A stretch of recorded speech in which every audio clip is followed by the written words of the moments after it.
Seattle Sioux in front. Barise's making a late move on the outside of Bold Journey. Morello is drawing away. Mo Donegal on the outside. It's Mo Donegal and early voting, and it is Mo Donegal. Cortland Simmons with you here at the CS Racing Report, reviewing Mo Donegal's looking good in the Wood Memorial win by a neck over early voting in 147.96, fastest clocking since Bellamy Road's romp in 2005. Very straightforward as to what happened in this race. Morello didn't break, therefore early voting was left alone on the lead, but he set legitimate fractions. He let it out a notch on the turn. He was clear, game in the stretch, nipped at the wire by the winner. Mo Donegal, inside trip, 7th all the way around the racetrack, made a nice forward move on the backside, on the inside, made the bid on the turn, tipped out in mid-stretch, driving, got up for the win. Pretty straightforward characterizations of the top two. Mo Donegal improved his buyer speed figure from a 90 to a 96 to register the win and punch his ticket to the Derby.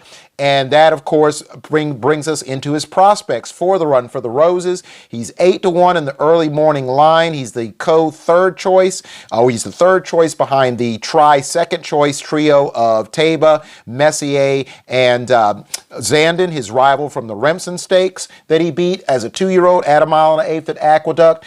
And his running style, because of all the speed in the Kentucky Derby, people believe he's going to be the one to mow them all down, pick up the pieces in the stretch. A lot of people think there's going to be a meltdown that will set it up for a horse with Mo Donegal's running style. That very well could be the case. Keep in mind, you're asking this horse to actually outrun anywhere from 11 to 12 if early voting doesn't go. You're looking at 11 horses with top-end speed, stalk, and pounce tactics. Can Mo Donegal navigate that trip, tip out, make that bid in the stretch, and mow down the horses that are going to get the stalk and pouncers with first run, pick them up, lay them down, and win the Kentucky Derby? That is going to be a question that some of you believe is worth answering. At 8-1, you'll take a shot at that, and at the least be able to fill out your exotics, your trifectas and superfectas with him. His post position will not adversely affect him, although it's still going to be important, even with some of the slower horses, for him to establish a position, a ground-saving position. And from there, if he can make that move that he made on the backside in the Wood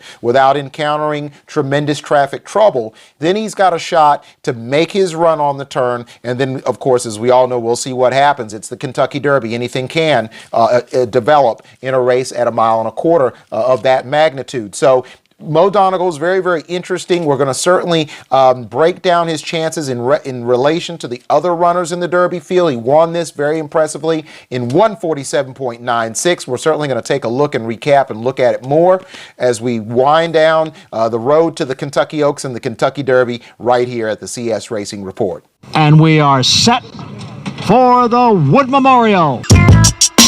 Past the 70-yard mark, and it's Seattle Sioux in front. It's Mo Donegal and early voting, and it is Mo Donegal. Mo Donegal won the Remsen here as a 2-year-old, and he comes back to win today's 97th running of the Wood Memorial.